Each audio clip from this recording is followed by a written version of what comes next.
Hello students, welcome back to my channel. আমি দেবাঞ্জনা ঘোষাল। তোমরা দেখছো আমার সাথে তোমাদের নিজেদের channel Shikshamarg education and computer centre. প্রথমেই তোমাদের অসংখ্য ভালোবাসা, এইভাবে পাশে থাকার জন্য, ভালোবাসা দেওয়ার জন্য, এতটা বিশ্বাস আর ভরসা রাখার জন্য। আমার প্রত্যেকটি স্নেহের পুরনো ছাত্রছাত্রী যারা এতদিন ধরে আমাদের সঙ্গে ছিলে, এবং আমার প্রত্যেকটি স্নেহের নতুন ছাত্রছাত্রী তোমরা যারা এখন নতুনভাবে আমাদের চ্যানেলে আসছো, তোমাদের প্রত্যেককে স্বাগতম। আজকের আলোচ্য বিষয় Bardhaman university BA fifth semester general বা পাস এডুকেশনের সাজেশন। তোমরা জানো তোমাদের দুটো পার্ট আছে, যদি না জেনে থাকো আমাদের ডিটেলসে সিলেবাস ডিসকাশন করা আছে, সেটা দেখে নিতে পারো। তোমাদের আগের দিন গ্রেট এডুকেটরস সেটা থেকে সাজেশন দিয়ে দেওয়া আছে 2025 সালের জন্য যে সম্ভাব্য প্রশ্নগুলি পরীক্ষায় আসার মতো, এবং আমি আমার ব্যাচের ছেলে মেয়েদের সাথে যে সাজেশনটি শেয়ার করে দিয়েছি সেটি তোমাদের সাথে শেয়ার করে দিয়েছি। আজকে যেটা শেয়ার করব সেটা হচ্ছে ওমেন এডুকেশন, যেটাও তোমাদের এডুকেশন ডিএসসি। সেই ডিএসসিটা তোমরা 1A হিসাবেও রাখতে পারো বা 1B হিসাবেও রাখতে পারো। ডিএসসি তোমরা যেভাবেই এডুকেশনকে রাখো না, মূলত তোমাদের মেন পেপার যেটা তোমাদের ফোর্থ সেমিস্টারে এতদিন তোমরা সিসি পেপার পড়ে এসছিলে, সেটাই তোমাদের ফিফথ সেমিস্টারে গিয়ে মেন পেপার যে দুটো আছে সেখানটা ডিএসসি হয়েছে। তাই তোমরা ডিএসসির জন্য তোমরা যারা যারা এডুকেশনকে রেখেছো এবং ওমেন এডুকেশনকে সিলেক্ট করেছো, তোমাদের জন্য আজকের সাজেশন। যদি তোমাদের মনে হয় ভিডিওগুলো তোমাদের একটু উপকারে আসছে, তাহলে তোমরা চ্যানেলটাকে সাবস্ক্রাইব করে পাশে থাকা বেল আইকনটি প্রেস করে দিও, যাতে যখনই আমরা ভিডিও আপলোড করব তোমাদের কাছে নোটিফিকেশান চলে যায়। আর একটা লাইক করতে ভুলো না, আর বন্ধুদের মাঝে বেশি বেশি করে শেয়ার করো, কারণ তোমার একটা শেয়ারিংয়ে তোমার বন্ধুটার হয়তো অনেক বেশি উপকার হতে পারে। আর তোমরা যারা যারা আমাদের সেন্টারে অনলাইনে হোক বা অফলাইনে হোক অ্যাডমিশন নিতে চাইছো বা আমাদের সেন্টার থেকে নোট পারচেস করতে চাইছো, 8609778925 এই হোয়াটসঅ্যাপ নাম্বারে তোমরা মেসেজ করো। তোমাদের সমস্ত ডিটেলস বলে দেওয়া হবে।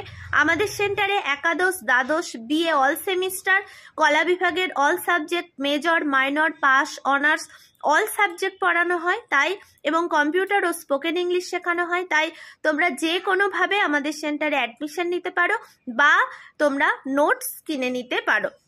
তাহলে চলো আজকের আলোচ্য বিষয়ে প্রবেশ করা যাক। এছাড়াও তোমাদের ফিফথ সেমিস্টারের বাংলা, ইতিহাস সমস্ত কিছু মোটামুটি ডিএসসি পেপারে সবই দিয়ে দেওয়া হয়েছে।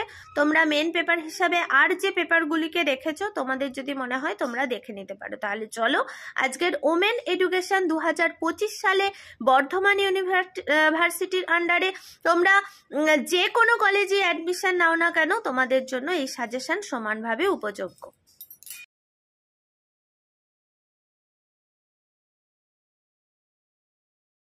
দেখো, বিএ ফিফথ সেমিস্টার এডুকেশন, আমার প্রত্যেকটি স্নেহের ছাত্রছাত্রী তোমরা জানো এডুকেশনে তোমাদের দুটো পার্ট আছে। গ্রেট এডুকেটরস সেটা দিয়ে দেয়া আছে চ্যানেলে, তোমরা দেখে নিও। আজকে তোমাদের যেটা দেয়া হচ্ছে women education suggestion 2025 DSC 1A তেও তোমরা এডুকেশনকে রাখতে পারো বা 2A তেও রাখতে পারো। বর্ধমান ইউনিভার্সিটির আন্ডারে যে কোনো কলেজে তোমরা অ্যাডমিশন নাও না কেন, এবং ওমেন এডুকেশনকে তোমরা তোমাদের এডুকেশনের জন্য সিলেক্ট যদি করো, তোমাদের জন্য এই সাজেশন উপযোগ্য। আমাদের এটা হোয়াটসঅ্যাপ নাম্বার 8609778925।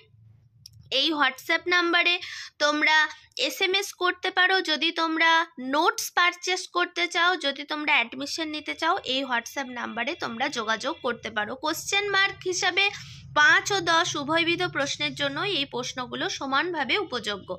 প্রথম প্রশ্ন যেটা দেয়া হয়েছে, নারী শিক্ষার অর্থ কি? প্রাচীন ভারতে নারী শিক্ষার প্রসার কেমন ছিল লেখো। নারী শিক্ষার সমস্যাগুলি আলোচনা করো। 2 নম্বরের প্রশ্ন, নারী শিক্ষা বিস্তারে ঈশ্বরচন্দ্র বিদ্যাসাগর ও রাজা রামমোহন রায়ের অবদান সম্বন্ধে আলোচনা করো। 3 নম্বরের প্রশ্ন, স্বাধীনতার পরে ভারতে নারী শিক্ষার প্রসার কেমন ছিল লেখো।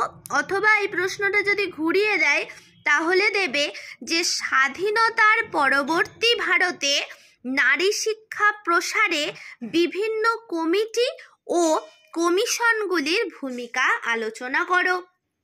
4 নম্বরের প্রশ্ন, স্বাধীন ভারতে নারী শিক্ষার প্রয়োজনীয়তা সম্পর্কে আলোচনা করো। 5 নম্বরের প্রশ্ন, নারী শিক্ষা বিস্তারে শ্রীমতী, নারী শিক্ষা বিস্তারে এখানটা একটু শ্রী দেয়া হয়নি, শ্রীমতী দুর্গাবাই কমিটির সুপারিশগুলি আলোচনা করো।